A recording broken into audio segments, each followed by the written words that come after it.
will take just a moment. Maybe. Yes. So we are live on Facebook and YouTube at the very same time. Andrea here, and in this video I'm going to talk about 4 aspects of user experience that affect your sales. Now, depending on which platform you're watching, you might know me for the work I've done in the past in SEO and building organic audience. Now, what you probably don't know is that in the past 2 years I've been working in conversion optimization. And conversion optimization is the practice of helping people to make decision to buy on your website. All right. So with the same traffic you have, you don't try to increase the traffic, but you try to increase sales, right? So we ran a research just finished 2 weeks ago.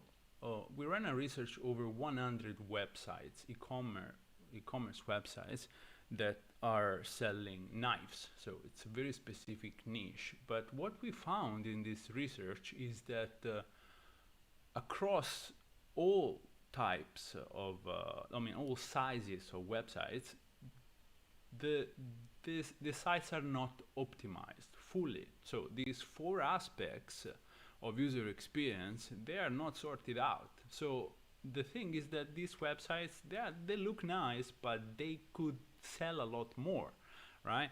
So I really want to jump and make this video because I see that it's something necessary. So if a website with 1 million visitors per month doesn't have the right setup regarding these 4 aspects, chances are that your site as well is not optimized.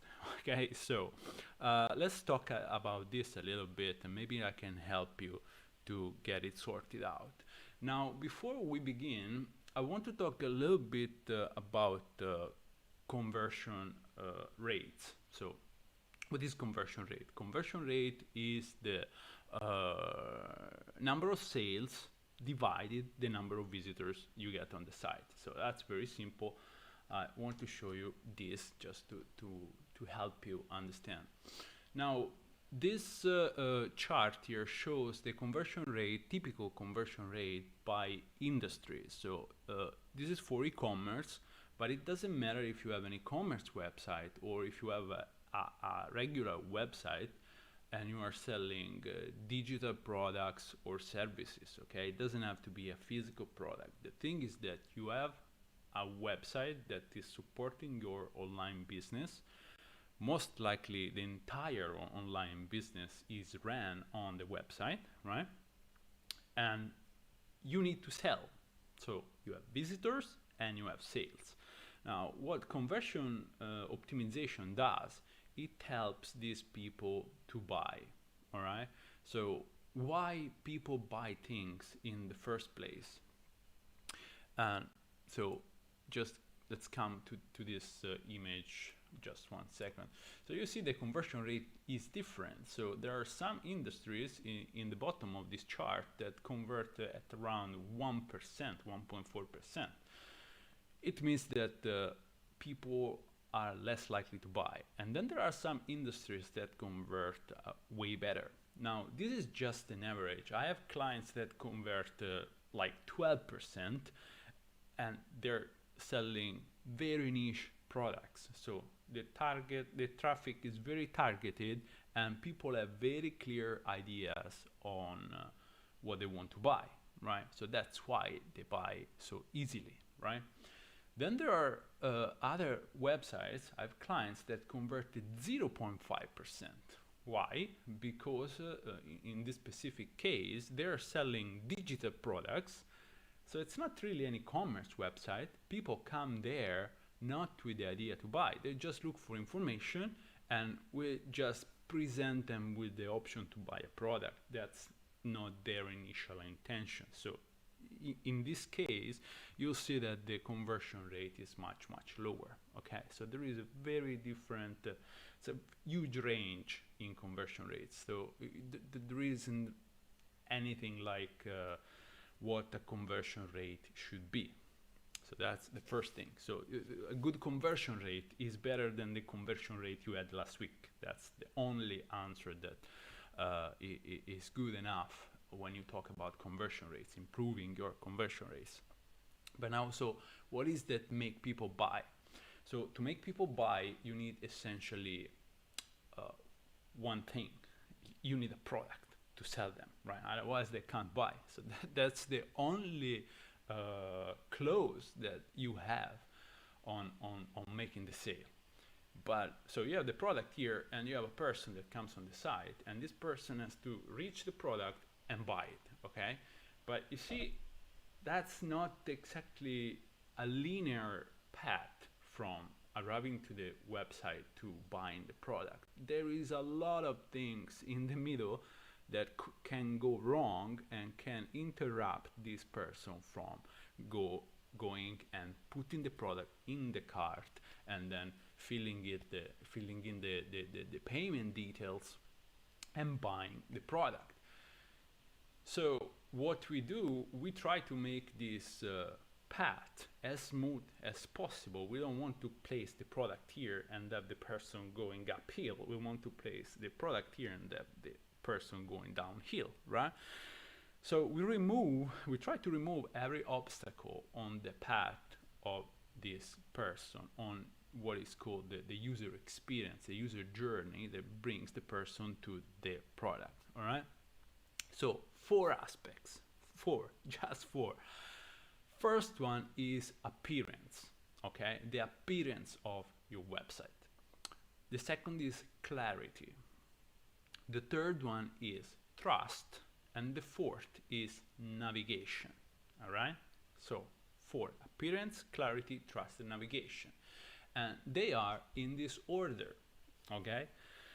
Now, there is a reason why these aspects are in this order, and the reason is has to do with the way we perceive information, the way our brain processes information. So I'm gonna take it from the first. I'm gonna take it from appearance, and I'm going to talk a little bit about all of them so that you can understand really why they are important and how you should handle them, all right?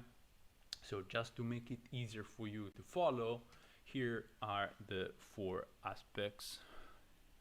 Yeah, there you go. So appearance, clarity, trust, and navigation. So now we talk about appearance. All right, appearance, why is that the first aspect? Well, because we are very visual creatures. So when I arrive on a site, when you arrive on a site, when your visitor arrives on your site, the first thing it does is just have a look at it, right? And there is in that split second, there are a lot of things going on in his mind, unconsciously. It's not that he's thinking, but the fact that you like a site or you don't like a site, that happens in really a fraction of a second. And appearance is super important because it's what keeps the user on the site, okay? This means that if I don't like the site, I leave. It doesn't matter how good is the content, it doesn't matter how much content you have in there. If I don't like it, maybe I just don't like the colors, for example, right?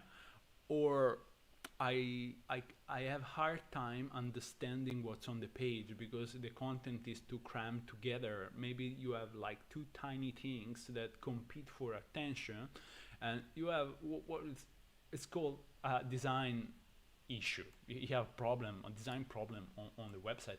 So this scares people off. So what's the solution? The solution is to use a good design, okay? Now, and again, this is the first of 4 aspects. What tends to happen is that people go overboard with this. So they invest a stupid amount of money on the design of the website. Does this improve your conversion? Well, in most cases it doesn't. And why it doesn't? Because the aspects are four and you are only addressing one.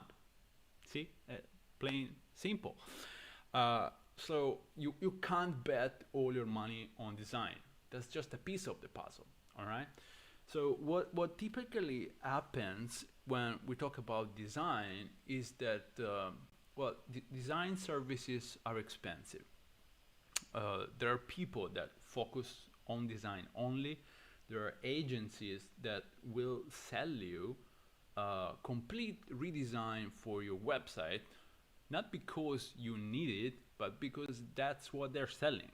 Okay, so if you go, I don't know, take a car, you have some problem with the engine, you go to a specialist of carburetors, and it will tell you that you have to fix that. Why? Because that's what it does. It doesn't do other things.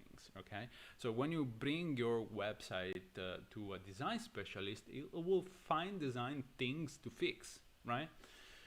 So supposing you have your e-commerce website that it's selling, I don't know, 50,000, 50K per month,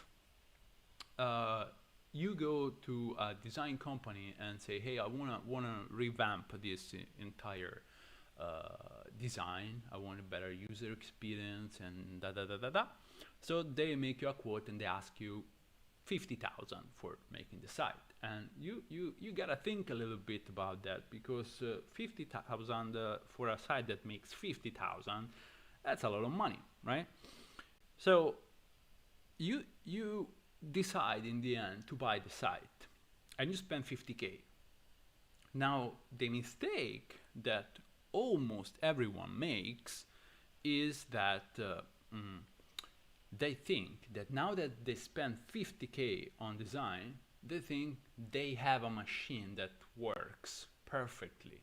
They think that it's done. I have the solution to my problem. Now my site is selling like no other.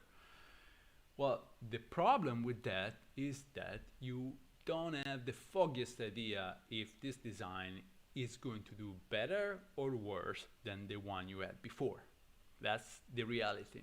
So what needs to happen, whether you make the design or not, whether you spend the 50K or not, what needs to happen, you need to have to run a conversion optimization program that monitors your sales, your traffic, and month after month, week after week, tries to improve it. That's a totally different activity.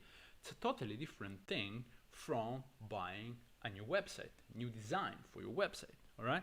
So just to put it in perspective, if you spend 50K for the design of your website, if you are making 50K per month in sales, you should be prepared to spend between 3 and 5K at the very least on conversion optimization per month.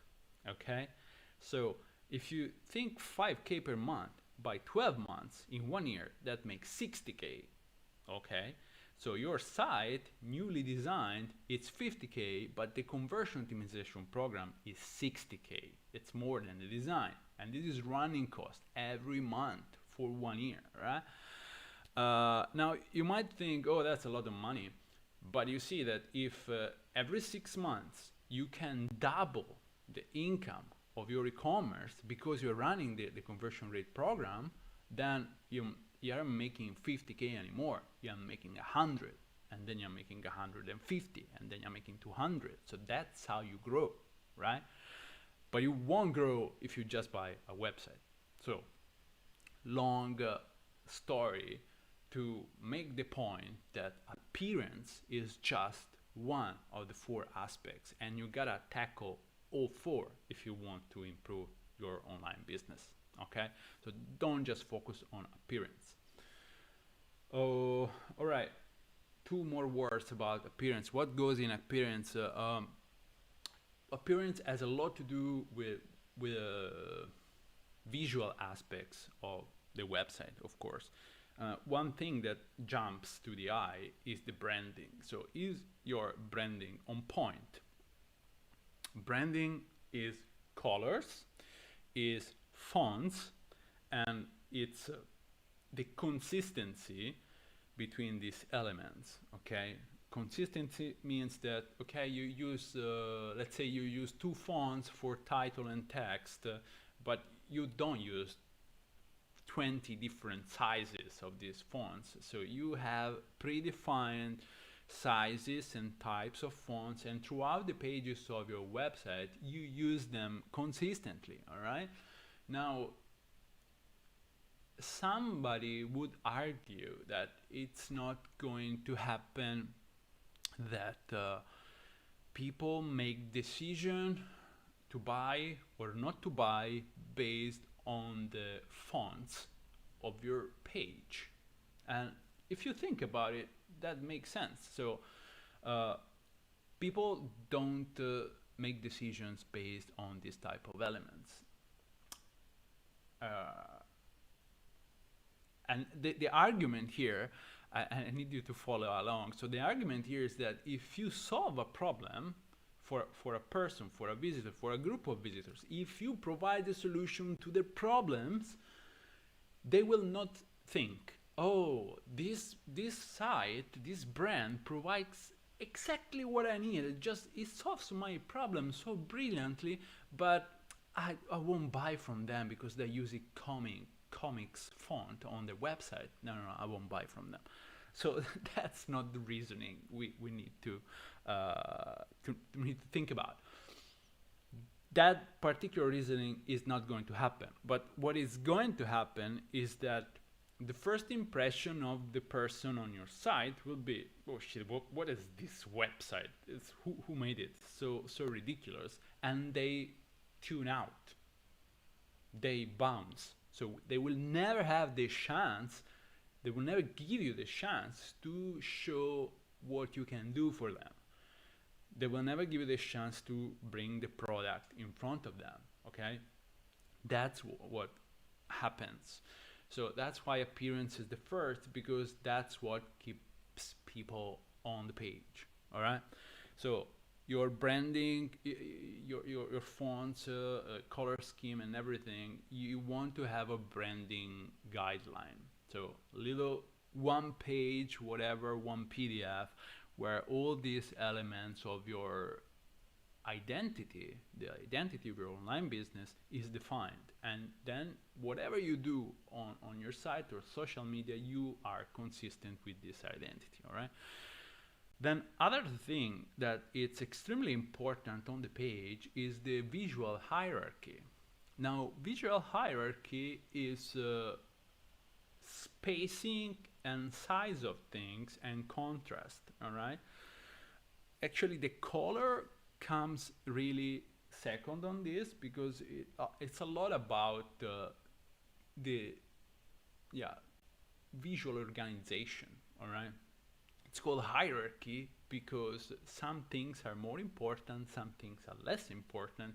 So there is a clear order to what is important and what is not, all right? So usually when designers make a wireframe for a website, they make it in black and white, the first draft. And why is that? Because they want really to get clarity on the visual hierarchy. We need to understand what is important for visitors to see and which are the elements that need to catch their attention. Now, if you look at these 100 websites that we analyzed, and we really went through all these 100 home pages, you see that the visual hierarchy in many cases it doesn't exist. It's just a bunch of content, a bunch of products that are thrown on the page, and there is really no thought behind it. Now, this is a problem because as a visitor, I don't know you, I don't know your brand. I come on your page and I see a wall of stuff, and you want me to figure out what is that I should look at, okay? Now, we are not in the 1990s anymore. So you can't have a website that is designed like that. That was working at the time of GeoCities, if you were there in 1990. But today, websites are a little bit more sophisticated. So you gotta have a design that is easy to understand. Okay. Then there are things like image size, image quality, or and so many others. So we use 20 different metrics in our analysis of the 100 e-commerce websites, and we rated these websites on 20 different metrics, and these 20 different metrics go in these 4 UX aspects. So they contribute to each one of them in a way or another. So I'm not gonna talk about the 20 different metrics right now. I just want you to understand that there are several things that go into each aspects. Okay, so done talking about appearance, enough of that. Let's talk about clarity. So what is clarity and why it comes second? Clarity is it's your message. It's the ability of your website to deliver your message. Okay, so clarity answers to questions like, what is that you are selling here? What's this website about? Is it for me? What do I get if I spend some time on this page, right? So these are questions that are in the back of the mind of your visitors. They are not aware of it, but there is, when they give you this 5 seconds of their attention, you see, appearance kept them on the site for 3 seconds, and then they start to read. And that's where clarity comes in. And clarity needs to be that good that provides the answers. So what is that your website are selling? And don't tell me, well, I have an e-commerce, there is a bunch of products, you pick the one you like and you put it in the basket. That's not the answer, because there are, again, 100 websites selling knives. So I could buy a knife on any of them. So tell me why I should buy it from your website. How are you different from the other 99? That's clarity, okay? You have to convince me that I'm in the right place. And how do you do that? Well, with text. It's as simple as that. So you need to put yourself in the shoes of your visitor and think, what would this person want? Okay? And you of course, you have your business objectives. You want to serve a certain group of people. But the mistake that you're making, the mistake that most of these 100 websites are making, is that they don't say it.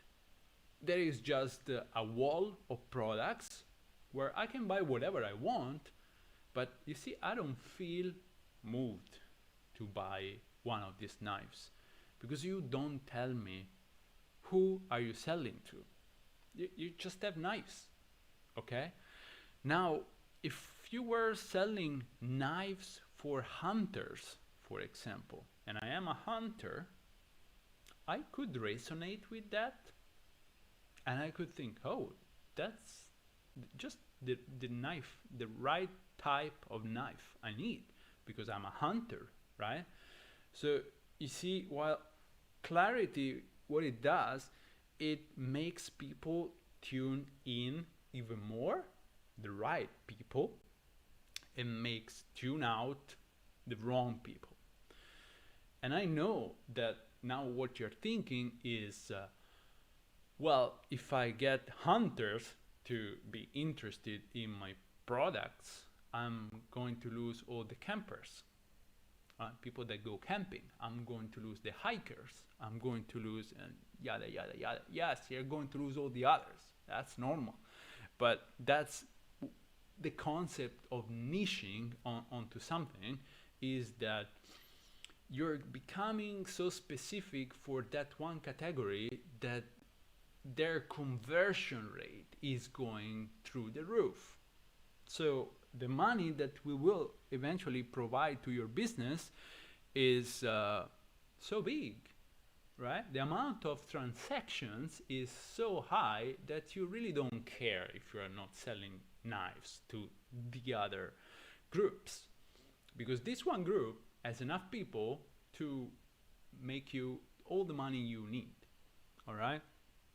And very often we lose the sight of this because we're trying to satisfy everyone, and that's not gonna happen, because if you try to please everyone, you're pleasing no one. So what is gonna happen is that if you don't say that I'm selling to you, I'm selling to this group of people, nobody will feel connected to you. All right. So that's why clarity is important. That's why you want to put this headline on your page, even if it's just an e-commerce site with products. You want to write who you are selling to, and you want to write also what's the benefit, does your product, how does it differ from other products, right? Of other e-commerce websites. And I'm talking e-commerce now, but this applies to services, to digital products. So whatever kind of website you have, you need to have clarity as the second priority. Like first, again, appearance, second is clarity. Now, how do you develop clarity? Because just using clarity is easy. You just put text on the page that is relevant to your audience, and you answer these questions we talked about. But getting there is not easy. You really need to be laser focused on what is that they want, and how you help them, right? And a lot of this information comes from customer feedback. So basically what you should do, and this is done in your conversion optimization program, again, those money you pay monthly, you should pay monthly to run your conversion optimization program. Basically, you survey people buy from you, and you try to understand why they bought. Okay, so you try to understand why they bought, what make them decide. Did they buy this product because they have a particular use for it? And if it's so, what is the use? What is their experience with the product? Can they provide good feedback? Which kind of words they are using in the feedback? And then you can compile statistics of these text, words, expressions used by these people, and you use this information in your message on the site. So basically what you're doing, you are echoing to people what your best customers are saying. And through this analysis, you might notice that there are patterns, right? So patterns, I mean, you might start that you are totally unaware of who is your ideal customer, because you have a bunch of products there and you are selling them. God forbid you're selling something and you don't know why. That happens. And that's I would say it's a very bad place where to be, because good is the enemy of great. If you're doing good, you don't feel this need for doing better, for pushing the boundary and improving. You don't feel that, because yeah, okay, I'm making this, I don't know, 20K a month. I can live with that, and that's the status quo. You don't move, right? But when you start to question things and you ask people, why do you buy this for me? Well, what do you want to do with it? And so they answer, and the answer they give you might change entirely your business, because then you ask and you discover that, oh, look at that, out of I don't know, 200 sales I made this month, 180 were hikers. Interesting. So it looks like I have an audience of hikers. How about I change my entire website and I make it for them? How would this change my business, right? Well, I'm telling you, this increases clarity, therefore it will skyrocket your sales. But you have to do the work to gather information, analyze information, understand the the the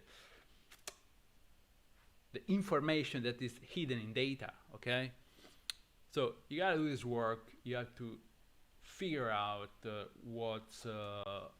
who you are serving, and unless you want to serve somebody specifically, then that's a strategy, that's a business strategy, and you say, I want to serve these people, and you go down that road. But I would advise you not to do it that way, because that is a hard decision that you make and you impose it on the customers. It's way more effective to look at what you have already and in which direction they're leaning, and then just give them a push. Very easy if you do it like this. Okay, we talked about clarity a lot. Let's move to trust. Now, we have a very good looking website, so appearance is sorted out. Clarity is sorted out. Now there is the third component, which is trust, and this is what make people actually buy. So how does trust work? What is trust to begin with, and how does that work? So when people come on your website, they don't know you. They don't trust you specifically, because there is so many online businesses, and many of them are trying to make money without delivering. Not saying that they don't give you a product, they might ship you a product, but that's not what you bought, or the quality is bad, the whatever description doesn't match what you actually get. So there is a lot of problems that people have with e-commerce products, or even services. They're not being delivered properly. So trust is everything online, because if people trust you, they buy from you. If they don't buy. So trust is made of little nuggets of information that people collect throughout their experience on your website.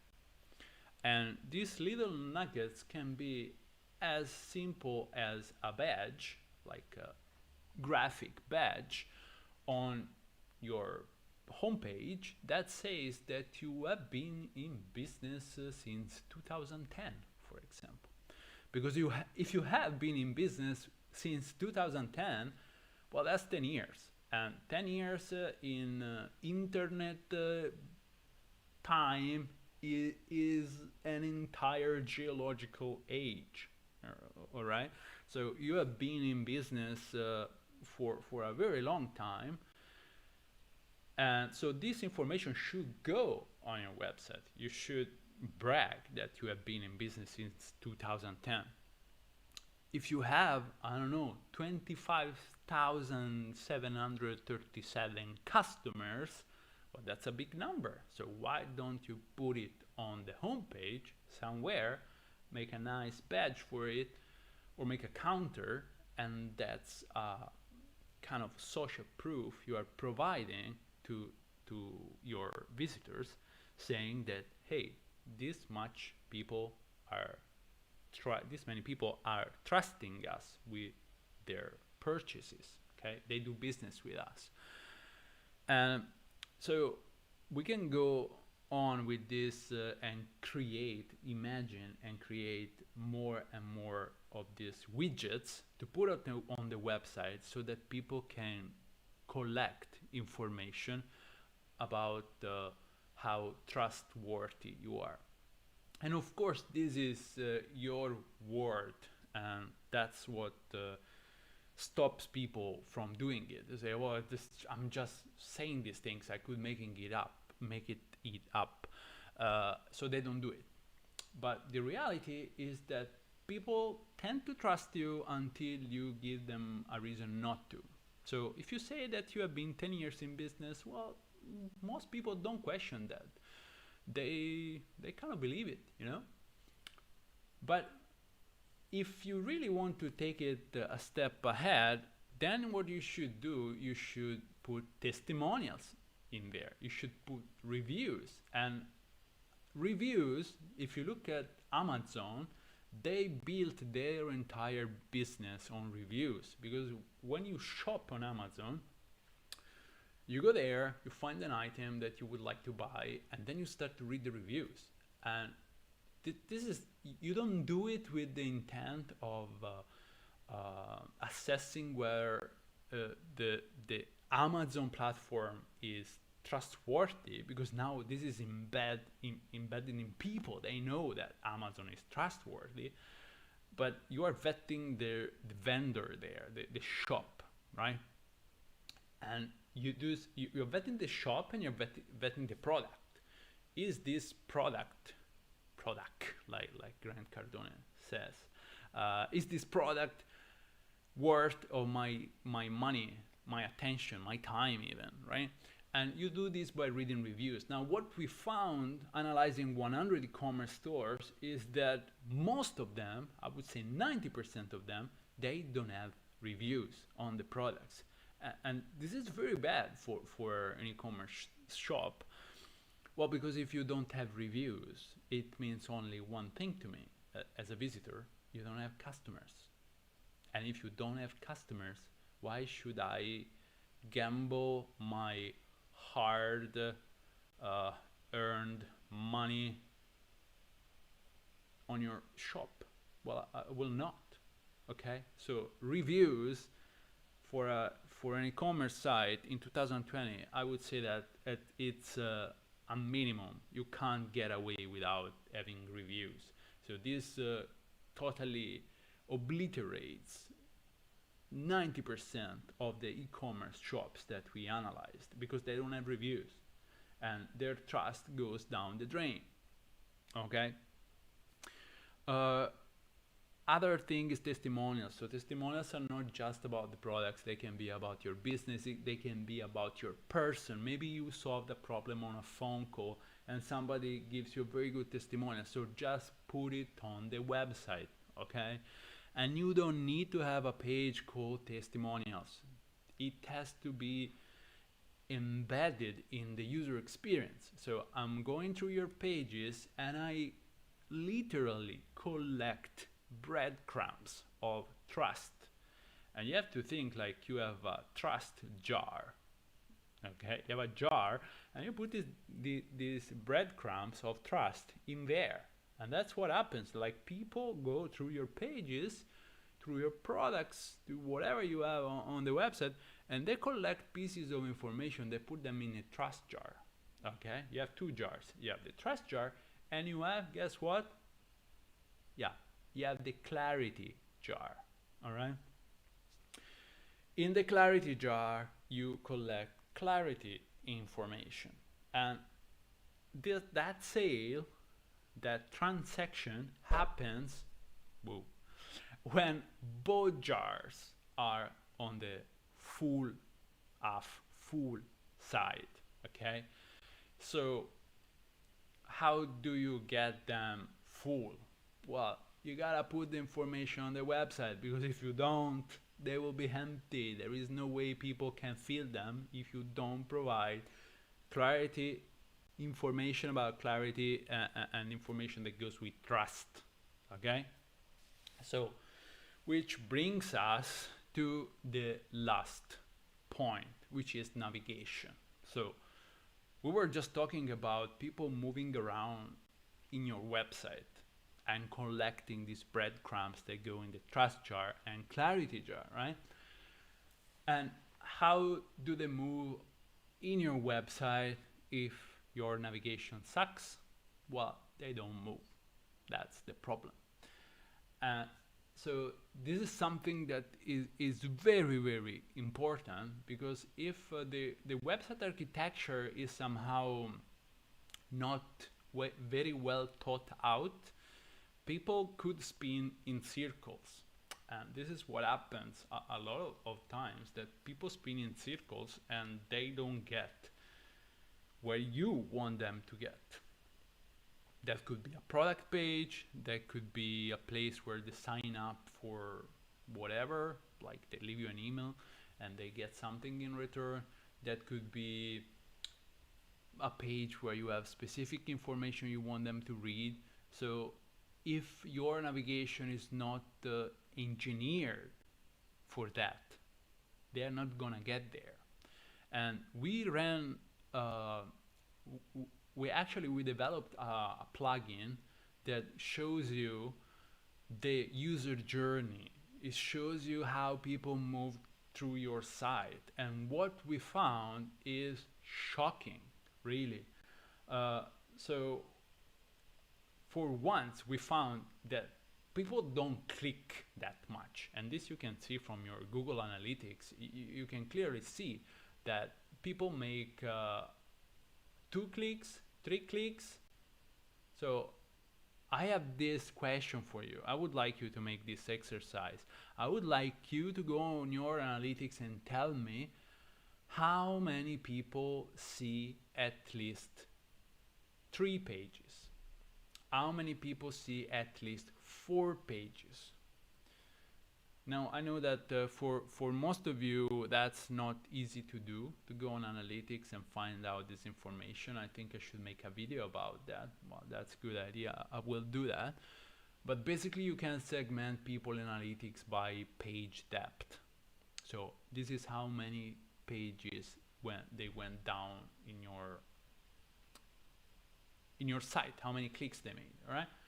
So if you have, I don't know, 100,000 visitors and you are thinking, oh, I have 100,000 humans that are coming to the site and these are all potential customers.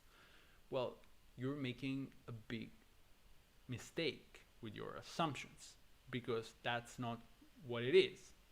First, you have bounce rate, and usually bounce rate, yeah, it's pretty high. So depending on your site, on the type of site you have. Now e-commerce tend to be on the low end, maybe 20 or 30%. But if you have an information site, you are over 80%. You have over 80% of bounce rate. Service, maybe you are around 50, 60%. But still, bounce rate is eating, literally, half of your visitors. They just bounce and they don't see the products, they don't see the website, they don't give you a chance to use your clarity and to build up trust. So this means that the 2 jars remain empty and nothing will ever happen for these visitors. So the exercise I'm suggesting you is before you think of any improvement whatsoever, like be it redesign or improving clarity, improving trust, whatever, just go and see how many people are seeing 1 page, how many people are seeing 2 pages, 3 pages, 4 pages, and so on. Make like a breakdown and see how long it takes for you to lose people. Okay, so that's your current situation, and that depends. It depends on appearance, yes. It depends on clarity, yes. But it depends a lot on navigation, because if your menu is designed in a way that's so intricate for people to figure out, there is no way they're gonna find their way in your website, okay? And we have solved problems of websites like losing visitors a lot by simply changing the navigation, okay? So if I want you to go on page X, which is 3 clicks away, but then I realized, oh damn, this is wrong, right? So I just put a call to action on the home page that you just click one button and you go on that page, right? So that's changing the navigation. Although it's just a button on the page, we have designed entire websites without a menu. That was a test. It was a bold assumption we made. Actually, I've learned this from Neil Patel. What he did on a landing page, I think he still has it, because it makes a lot of sense. So on a home page, for example, well, you want people to take one specific action in there. You decide what it is. For me, it's like most of the time is leaving their email. That's what you want to get, because if they go away without leaving you an email, there's no way you can contact them back, right? So you offer something in exchange for an email, and this has to be the primary call to action of your page, if that's the action you want. So why should you have 10 links on the top of the page that can distract people from taking that one action you want them to take? Let it sink in. Why do you want to put a navigation menu on the page if that is distracting the user? What happens if you don't have it? Well, I'll tell you what happens. Nothing. People keep moving the page because we did it and it worked. So what we did was removing entirely the navigation menu from the page and put it in the footer. This way, the user is forced to scroll down the page. They will find the menu. They are not stupid. They will find the menu. But they go through the page and they will absorb content. They will get familiar with your brand. Remember, first thing is visual appearance, first thing. So they will get familiar with your brand, your colors, your fonts, your overall image, and they will absorb text, so clarity. They will start to create a mental picture of what is that you do. And you see, you're giving them the opportunity of doing that because you force them to scroll throughout the page till the very bottom where you place the menu. How sneaky of you, huh? It works. So on this specific page where we tested these specific websites, we put the navigation tiles in the page so that people can make their way to a section of the website from just clicking an image on the home page. Okay, so this kind of segments people already, because if you click on a topic, I know then which topic you are interested in, you see. And I don't give you a full menu where you can go wherever you want to go on the website. So this, again, now I'm digressing. I'm talking about navigation. I get pretty excited when I talk about this. Now, if you have an e-commerce website, probably you shouldn't go this way, because when we talk e-commerce, we're talking buying products. There is a kind of it has been figured out. So you don't have to reinvent the wheel for e-commerce. Plus, there is another thing. People expect to find the menus in certain places. In e-commerce, you have a navigation menu, a transactional menu where you have like your account, the cart, and so on. So those things, most likely, they should be where the user expects them to be. Otherwise, you're making too hard for them to find information, okay? But on your homepage, you have the freedom to experiment, because that you're not selling products directly, or you shouldn't selling product directly on the homepage, because that's the place where people can connect with you, okay? You have the homepage and the about page. These are the two places where you tell people what you are about. You don't tell people what you sell to them, okay? And this is really important. And if you don't want to believe me, just give it a chance and test it.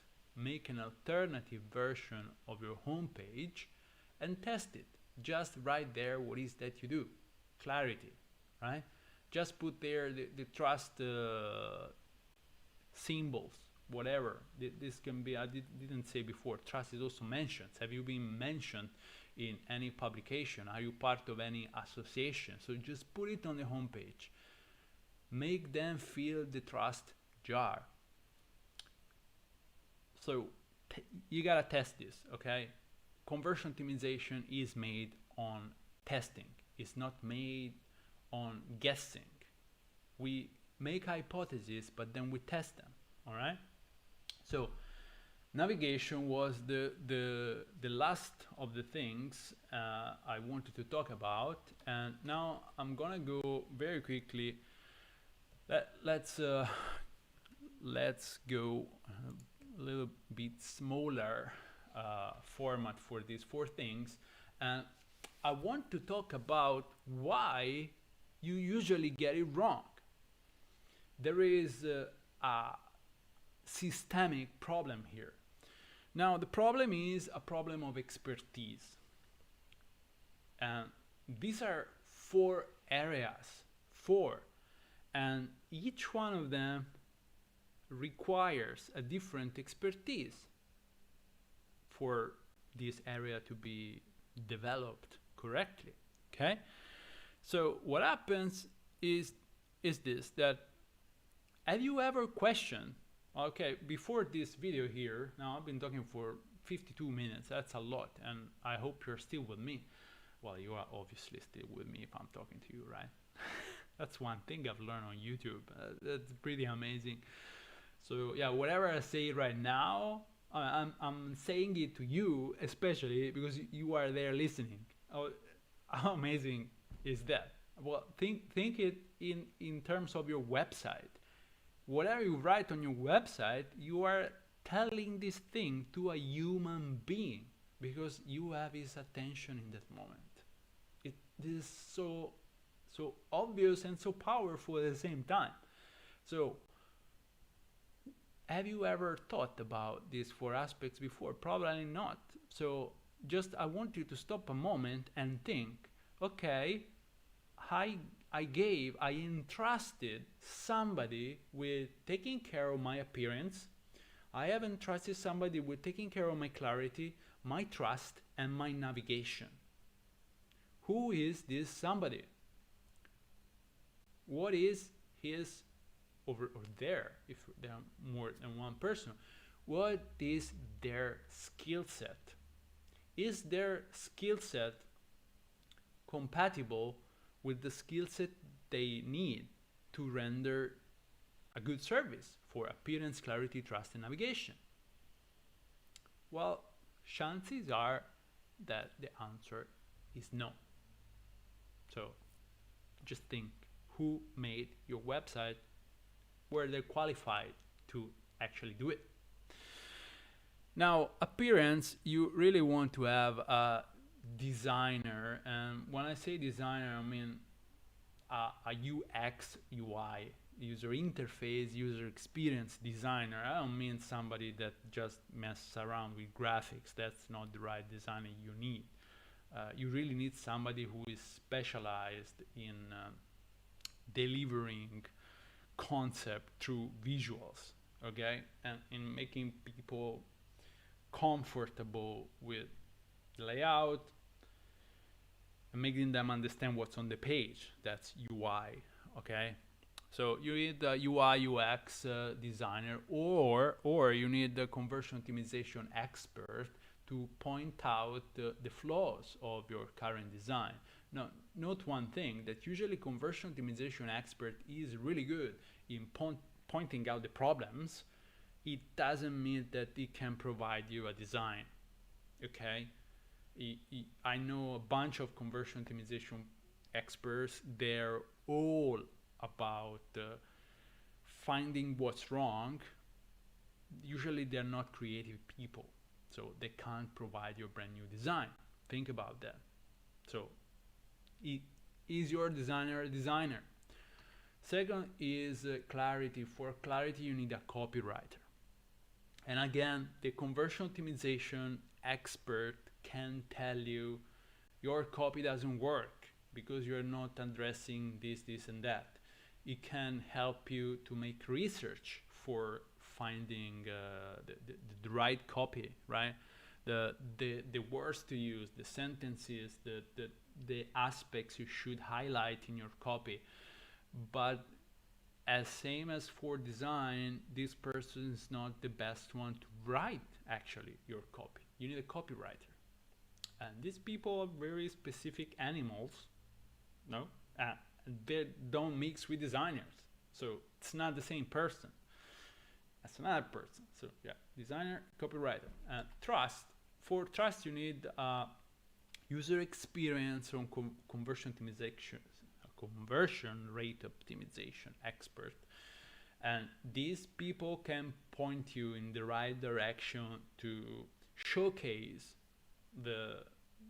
your areas of expertise. Again, associations, maybe you're a member of some association, maybe you have been featured in some publications. So there's a lot of things that can help you to put together an image of trust for you on your website in specific places, so that people can collect these breadcrumbs while they're navigating. Okay. And finally, navigation. For this, you really need a user experience expert or conversion optimization expert that helps you thinking through the funnel, the architecture of your website. Now you see that there are at least 3-4 people in this setup. 4 aspects, 3-4 people that you need on your team to do this job. Now that's why there are agencies. That's why you pay an agency to figure it out for you, because you can't do it by yourself. And most certainly you cannot do it just asking the person who made you the first website. You remember the website with which you started? That website was probably done by your cousin or a friend of your cousin. And that friend of your cousin surely is not able to deliver on these 4 things. So forget that website. You need to go on the version 2.0 and you need to buy a website from some good company that develops design. If you have done that, then ask yourself, did I actually involve the right people in the process? And again, the chances are you did not, because most of the digital, whatever, internet making website agencies that don't focus on these things. They make you a pretty website that kind of works, and then they just hand it over to you, and then it's your problem if you are selling or not. That's what it is. Okay, so why your website is today not selling as much as it could? Well, the answer is because you use a generic developer and designer to do the work of 4 different people. Stop one moment, look back and think, is this what you did? Is the website you have now a result of going to a company that just made a website? And in most cases, it is. And there is no shame in that, because we all have done that mistake. Me first. I made the mistake of, I know how to make websites. I'm kind of good with it. So for me, it's much faster to make the website by myself than go and look for somebody to make it for me, right? Well, there are a lot of wrong things with that. First, I'm using my time, which is these days is very valuable, so I have to learn not to do that. But second, I'm not that good of a designer. I'm good in the conversion optimization thing. I'm good in many other things, but I'm not a designer. So it takes for me a monumental effort to get the design part right. So I should pay somebody that does it for living because it's their thing, right? So that's the right way of thinking here. Now let's go a little bit farther. I want to show you what we discovered in this analysis we made. And so these are 4 charts that are the result of the research. Now, 100 websites, and probably you can't read the tiny information on the x-axis, but these are like from 0 to 100%. So these are the bars are in increments of 10%, and you can see basically where the sites are clustering, their performance is clustering concerning appearance, clarity, trust, and navigation. So you have it on these charts. So if you look at the shape of these charts, you see that pretty much everyone has a kind of average design. They cluster around 50%. Then there is somebody is doing better, somebody is doing worse. Then you look at clarity and you see that clarity is a disaster. Like most websites don't have any kind of information about clarity. E-commerce websites again. They point everything on products. And again, selling is hard if you are not specific. Selling is hard if you don't say what this product is for. And you should have it at least on your homepage, all right? Then there is trust. And trust, they kind of put something, usually like in the footer there is a list of credit cards, badges, but that's not trust. That's just it's something that people now are using as best practice. Sorry. So best practice, copying from other websites. I see they have credit cards in the footer. I put credit cards in the footer. I have no clue why I'm doing that. I'm talking right now. I'm talking. This guy here, developer and designer, is copying other websites, and that's why you get this. That's why the distributions are like that. Nobody's focusing on clarity. Almost nobody is focusing on trust, and everybody is good on navigation. Why? Because again, e-commerce sites tend to have some sort of standard for navigation, so everybody is doing it the same way. So for example, one thing that is big on navigation in e-commerce is shipping information. Now, if I don't find the shipping information within 3 seconds, well, you can bet I'm not buying from your shop. I'm going on Amazon, because on Amazon, I know they deliver. I know how fast they deliver. I know how much I pay for shipping, and I don't have to look for this information. I know where it comes in the checkout process. I know that before I pay, I must twice where I want to ship it. Okay? I don't know this if I come on your website. So you have to provide me this information up front and easily. If I have to look for it, you are doing it wrong. So navigation, most sites have it right. Some sites don't. And these sites, probably they're not going to sell as much as they could. All right? So just to put it in numbers, so this is what we found. Appearance, the median.